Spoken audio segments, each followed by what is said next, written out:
그때에 예수께서 안식일에 밀밭 사이로 가실 때 제자들이 시장하여 이삭을 잘라 먹으니 바리새인들이 보고 예수께 말하되 보시오 당신의 제자들이 안식일에 하지 못할 일을 하나이다.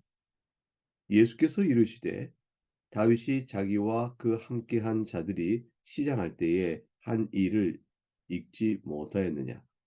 그가 하나님의 전에 들어가서 제사장 외에는 자기나 그 함께한 자들이 먹어서는 안 되는 진설병을 먹지 아니하였느냐. 또 안식일에 제사장들이 성전 안에서 안식을 범하여도 죄가 없음을 너희가 율법에서 읽지 못하였느냐. 내가 너희에게 이르노니 성전보다 더 큰 이가 여기 있느니라. 나는 자비를 원하고 제사를 원하지 아니하노라 하신 뜻을 너희가 알았더면 무죄한 자를 정죄하지 아니하였으리라. 인자는 안식일의 주인이니라 하시니라. 하나님의 말씀입니다. 하나님께 감사합니다. 오늘 새벽에 하나님의 말씀 앞에 모인 교회 여러분 모두 늘 풍성히 부으시는 그리스도 예수 우리 주님의 은총을 좋게 누리시기를 축복합니다. 주님께서 초청하십니다. 수고하고 무거운 짐진 자들아 다 내게로 오라. 내가 너희를 쉬게 하리라. 이러한 초청은 오직 예수님에게로 나아갈 때라야 쉼과 안식을 얻을 수 있기 때문입니다. 우리 인생이란 조상 아담과 하와가 타락한 이후 그로 인하여 내려진 형벌로 인해서 우리는 다 져야만 하는 수고와 무거운 짐이 있습니다. 그것에 눌려 사는 인생이 우리 인생입니다. 그리고 부패한 성품 때문에 하나님의 율법의 정죄를 피할 수 없는 죄책 때문에 져야 하는 수고와 무거운 짐에 또한 눌려 사는 인생입니다. 이 모든 것이 어떻게 해결되겠습니까? 오직 우리 주 예수 그리스도께서 대리 속죄의 은총으로 모든 율법의 정죄에서 우리를 해방시켜 주시는 길밖에는 없습니다. 그러므로 오직 예수 그리스도만이 수고하고 무거운 짐진 자들을 내게로 오라 하시며 안식을 약속하십니다. 그런 의미에서 우리 예수님은 안식일의 주인이십니다. 예수님만이 안식을 주시는 분이시기 때문입니다. 그런데 당시 유대인들의 종교 지도자들은 제사장, 서기관, 그리고 바리새인들은 말이죠. 예수님께서 밀밭 사이로 가실 때 예수님의 제자들이 이삭을 잘라 먹은 것을 보게 되었습니다. 그리고 이렇게 말했죠. 어찌하여 제자들이 안식일을 범하는 것을 보고도 그저 있는가? 라고 예수님을 비난하였습니다. 예수님을 안식일을 지키지 않는 죄를 범하였다고 정죄한 것이죠. 나름대로 하나님을 섬기는 바른 도리를 알며 또한 백성들에게 가르쳤던 바리새인들, 이들에겐 도대체 무슨 문제가 있었기 때문에 이렇게 주님을 향해서 안식을 지키지 않는다, 말도 되지 않는 비난을 마구 쏟아부을 수가 있었던 것일까요? 그것은 이들이 가지고 있던 율법을 그들 자신이 바르게 이해하지 못하는 데 문제가 있었기 때문입니다. 이들은 안식일을 기억하여 거룩히 지키라. 출애굽기 20장의 말씀을 바르게 지키기 위해서는 안식일에 일체의 노동을 할 수 없다는 생각을 가졌습니다. 그래서 이들은 안식일을 바르게 지키기 위하여 안식일에 해도 좋은 일과 해서 안 되는 일을 구분할 수 있어야겠다 생각했지만 그것도 고민하고 토론했지만 그러나 나온 결과는 고작 이런 것이었습니다. 39가지나 되는 일을 정하여 이 일은 안식일에 하면 안 된다. 그러면 안식일을 지키는 것이라. 이런 결론을 내렸죠. 목숨을 구하는 일, 아이를 낳는 일, 할례를 받는 일, 그런 것은 괜찮다. 그 외의 일은 다 안 된다라고 금지했습니다. 그러니까 일정한 거리를 옮겨 다니는 일은 허용이 안 됩니다.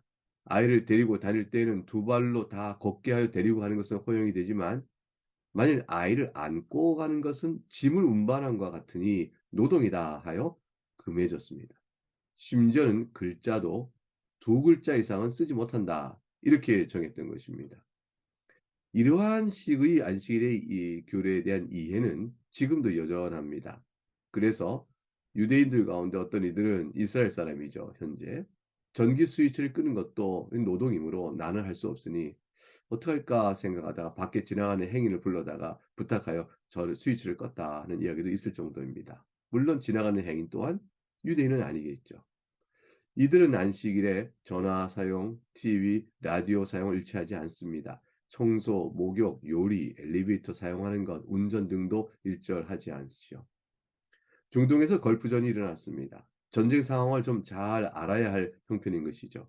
근데 안식일에는 소식을 접할 수가 없으니까.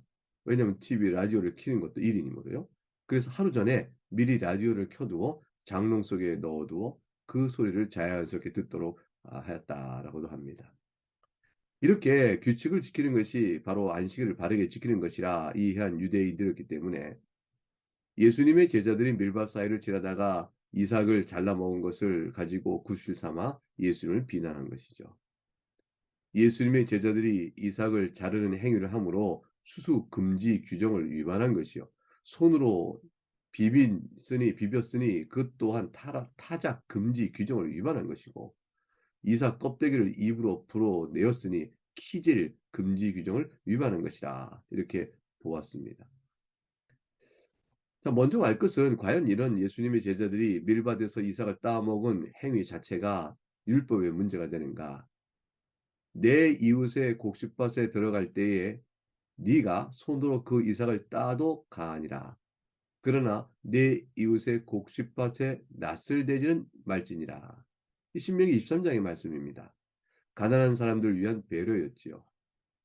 그러면서도 밭의 주인의 소유권을 침해하지 않는 범위 내에서 낫을 대어 가져가는 것은 안 된다라고 말씀하셨습니다. 그러니까 예수님의 제자들의 행동 그 자체는 남의 밭에서 이삭을 조금 따서 시장길을 면하기 위해 먹는 행동 자체는 문제될 것이 아니었습니다. 바리새인들의 지적은 왜 이것을 안식일에 하느냐라는 것에 있었던 것이죠. 이에 대해서 예수님께서 답을 하셨습니다. 다윗의 예를 들어 이들의 비난이 잘못된 것임을 교훈하셨죠. 다윗이 사울에 쫓기어 피신할 때를 보라. 그를 따르던 자들과 함께 제사장을 찾아가 진설병을 받아 먹은 일을 말씀하셨습니다.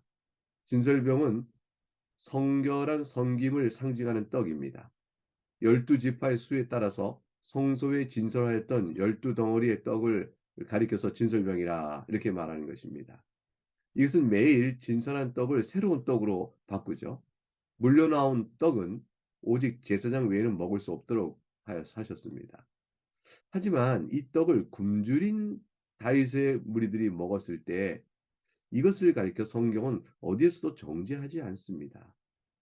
예수님께서는 이 사례를 드신 것이죠. 율법은 무엇을 위해 있으며 어떻게 하는 것이 율법의 계명을 지키는 것인가 바르게 생각하라. 일깨우시기 위한 것입니다. 율법의 계명이란 성도가 마땅히 지켜야 될 삶의 규칙입니다. 이 계명으로 죄인들로 하여금 죄성에 따라 임의로 행하는 모든 일을 이제 중단케 하고 도리어 거룩한 생활을 하며 그런 가운데 사람들을 보살피어 돌보는 인애와 사랑과 자비를 나타내도록 하셨습니다. 진설병은 아무나 임의로 먹지 못하며 오직 제사장들만이 먹도록 함으로써 하나님께 드려진 성결한 섬김을 상징하도록 하셨습니다. 하지만 다른 방법이 없을 때 그 떡이라도 굶주린 사람을 배부르게 하는 일을 하는 것은 결코 죄가 되는 일이 아니었습니다. 왜냐하면 율법을 주신 것은 거룩한 안식을 누리고자 함인데 굶주린 자를 돌보는 것은 바로 안식을 주고자 하는 하나님 뜻에 합당한 일이기 때문입니다. 그렇기 때문에 안식일을 하는 경우에도 그것이 율법의 뜻을 이룬다면 당연히 죄가 되는 것이 아닙니다. 이를 가르치기 위해서 예수님께서 이어서 말씀하셨습니다. 안식일에 제사장들이 성전 안에서 안식을 범하여도 죄가 없음을 너희가 율법에서 읽지 못하였느냐. 안식일의 제사장들은 평소에 드리는 제사에 더하여 두 배의 제사를 드리도록 되어 있습니다. 이를 들어 예수님께서는 너희가 안식일에 어찌하여 하지 못할 노동을 하는가 말하는데, 안식일에 오히려 두 배나 더 많은 일을 하게 되는 제사장들을 생각해봐라. 어떻게 생각하느냐 물으신 것입니다. 안식일에 노동을 하여도 제사장들은 안식일을 범하지 않게 되는 것은 제사장의 그 노동이 백성들에게 참된 안식을 베푸시는 하나님의 일을 하는 것이기 때문입니다. 안식일을 제정하신 까닭은 안식을 베풀기 위함인데, 그 안식을 베푼 일에 도움이 된다면 안식일에 노동을 하는 것은 오히려 안식일에 더욱더 합당한 일이 된다는 것을 말씀하신 것이죠. 이상의 말씀을 정리하면 안식일에 노동을 금하신 것은 세상 일에 마음을 빼앗겨 육신의 정욕에 따라 살아가는 비참한 영혼들이 하나님께 예배하며 누려야 할 거룩한 안식을 누리지 못하는 일이 없어야겠다 하신 뜻으로 노동을 금하신 것입니다. 그렇기 때문에 안식일에 하나님과 이웃을 사랑하고 선을 행하는 일에 합당한 것은 오히려 안식일에 노동을 금하신 하나님의 뜻을 이루는 것입니다. 이런 일은 안식일에 행하기에 전혀 문제가 될 것이 아니며 오히려 안식일을 바르게 지키는 것이라 말할 수 있습니다. 이것은 율법 순종의 가장 극적인 사례가 되는 제사를 드리는 일에도 그대로 적용이 됩니다. 7절에 나는 자비를 원하고 제사를 원치 아니하노라 하신 뜻을 너희가 알았다면 무죄한 자를 죄로 정치 아니하였으리라. 바로 이 절과 관련해서 오늘의 적용점을 찾아봅니다. 예수님은 성전보다 크신 분이십니다. 성전은 예수님께서 베푸시는 안식을 상징하는 그림자일 뿐입니다. 예수님은 안식일의 주인이시기 때문이죠. 그렇기 때문에 주님께 제사를 드리는 것은 단지 제사 자체를 드리는 형식의 규례를 지키는 것으로 그쳐서는 안 됩니다. 하나님께서 얼마나 큰 긍휼과 자비를 베푸셨는지를 잘 깨달아 스스로도 긍휼과 자비를 행하며 나오기를 바라시는 것이 그 제사드림의 의미가 그것을 제사드릴 의미 속에 포함합니다. 그럴 때라야 바로 그 제사가 하나님께서 받으시는 제사가 되는 것이죠. 일찍이 아벨의 제사와 가인의 제사의 차이를 생각해 볼 때 믿음의 제사가 무엇인가를 생각할 필요가 있습니다. 그럴 때에 비로소 그 제사를 드리는 사람의 수고로움이 범패스럽게 여겨지지 아니하고 도리어 하나님께 제사를 드리나 나는 이로 인해 기쁘다라는 안식의 즐거움이 찾아오게 되는 것입니다. 우리가 행하는 주일 예배, 성경 읽기, 지금 하고 있는 이 새벽의 기도 모임, 헌상을 드리는 일, 또 여러 가지 다양한 봉사를 통해서 예배와 교회원과 교인을 섬기는 모든 일 다 마찬가지입니다. 이 모든 일을 통해 그리스도의 인자와 자비와 긍휼을 풍성히 배우고 또한 찬송할 수 있어야 하겠습니다. 그렇지 못하다면 이 모든 일을 행하는 자신을 의롭다 하고 다른 일을 잘못되었다 하는 연약한 시험에 빠지게 됩니다. 경건을 위한 규칙과 수고는 어떠한 것이든지 그리스도의 자비와 긍휼을 감사하는 것이며 찬미하는 것이 되어야 합니다.